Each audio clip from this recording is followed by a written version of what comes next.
What's going on, Vikings fans? It is Skol side back again with a new Minnesota Vikings video. And in today's video, we're going to be discussing the offensive line and why it could really not work out this year. Now, typically, when I'm doing a video like this, I'm going to make a positive video tomorrow that will be uploaded. It's why the Minnesota Vikings offensive line can work out. However, in today's video, we're going to be talking about why it will not work out. By the way, we have a little janky setup right now. I'm still putting it together. We're going to get a new camera for you guys. Audio should be smooth. It's just the visuals, the lights, half of them are broke. We'll be fixing that for the next video, hopefully. And we're going to get some better lighting down here. We're going to get a better camera for you guys. Just make the whole experience better. But in today's video, I'm going to be talking about why the Minnesota Vikings offensive line will actually not work out in this upcoming season.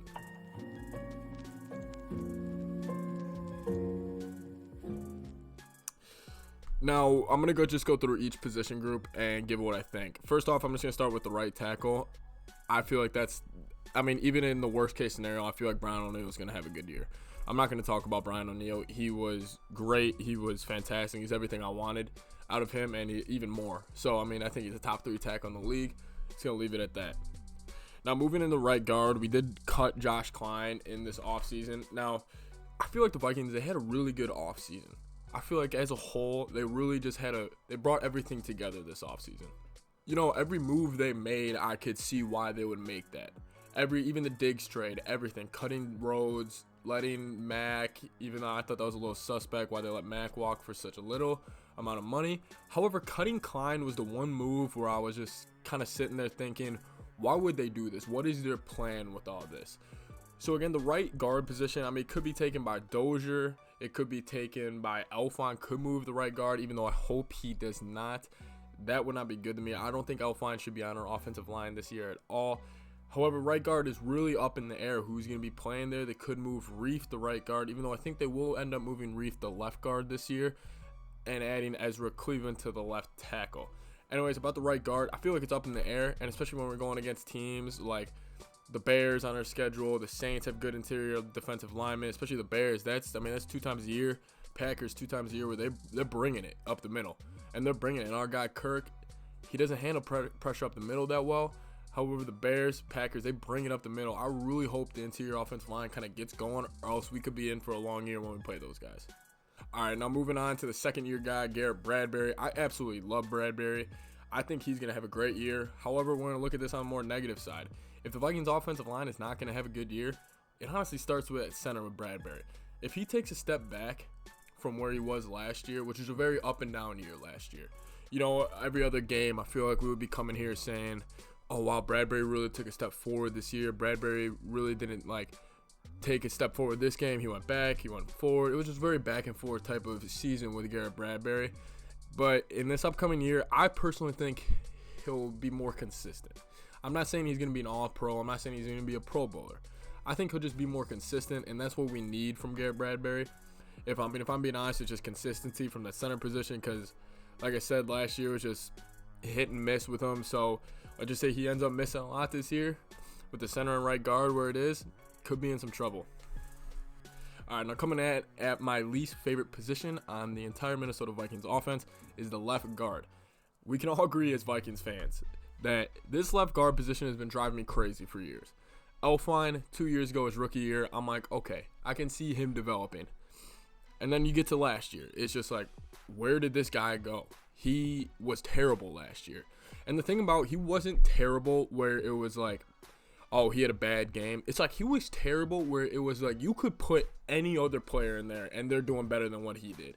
Like the Green Bay game on Monday night. Yeah, Kirk, not his best game.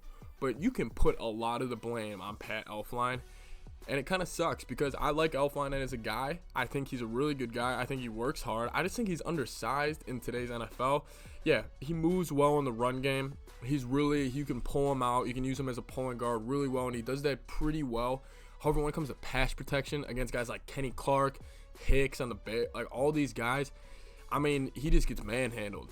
Even against San Fran, DeForest Buckner, manhandled. So it's really tough to see with Elflein. However, I'm hoping if he does play, it's going to be a one-game thing where we're going to see, all right, one game, you mess this up, we're taking you out. You never know. I'm hoping Elflein works out, but I really don't think it will. Still, a huge problem with the Vikings offensive line is going to be the interior and solidifying it. Now, I have a couple ideas on what they could do, starting with our guy who started at left tackle last year, which was Riley Reef. He's making way too much money to be playing this bad. And again, another guy I like all the players on the Vikings. Nobody really has bad attitude. It's just Reef really did not play that well last year, and we can all agree with it. And it sucks to say that because I love Reef as a guy, but if he is starting at left tackle next year, the line's going to be pretty much the same.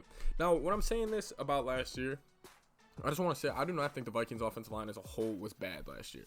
I honestly thought that the Minnesota moving company was pretty damn good, as a whole.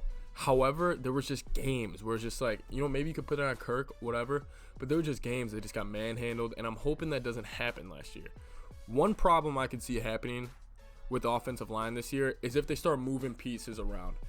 We saw that when Kirk's first year, they were moving everybody around, trying to find the perfect offensive line, and I feel like that's when teams get in trouble, when they try to do too much and they try to just perfect it. When they're trying to just be great, and yes, you have to in the NFL. You have to take risks like that. However, a huge thing about offensive line in football is just continuity through the 5 guys.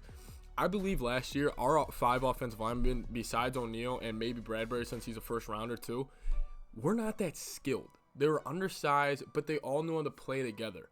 Yeah, Reef and Elfline, they had miscommunications at the end of the year, which we saw, which was bad. However, I just don't want to see the Vikings where it's like moving Reef to guard and then moving Ezra Cleveland to left tackle, but then that doesn't work out, so they're going to move Cleveland to left guard, keep moving all these pieces around. I just want to have at least after the bye, which is week 7, week 8, we have our 5. We're moving with that forward, even if it's not the best. Because if we keep going back late in the year, it's going to mess with Kirk. It's going to mess with just the flow of the offense. And we're going to have plays where it's just second down, 2nd and 14, because Elfline lets a guy sprint up the middle. And that's when I see the offensive line having problems. However, I'm going to have a video tomorrow saying why I think the offensive line will be good. However, in today's video, I'm going to be talking about why it's bad. And honestly, it's just going to be because of the interior. Right tackle, O'Neal, beast, don't need to talk about him. However, with the interior of the offensive line, that could really cause problems this year, and I would hate to see it. So anyways, let me know what you guys think about the interior of the offensive line and the left tackle position. If Bradbury takes a huge step forward this year, we don't need to worry about center.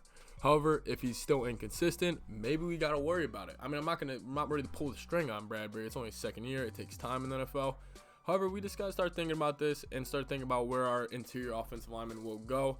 Anyways, let me know what you guys think. I know there's guys like Dakota Dozier who could step up big at the guard position. Hill maybe at the left tackle. You never know. They probably have a lot planned. Ezra Cleveland at the guard. Let me know what you guys think. I'm actually really curious because I'm going to be honest, I don't really know the most about the Vikings offensive line. However, I feel like a lot of you guys do. So please leave a comment and I would love to respond to you guys and I'll just get more information about it. Anyways, thank you guys so much for watching. Let me know if you guys like these types of videos. You can see my face more interactive. Yes, we will get the lights fixed in the background soon. Get a better camera. We're going to get some better lighting down here. Should be good in about a week. However, this is just a rough take. Let me know what you guys think.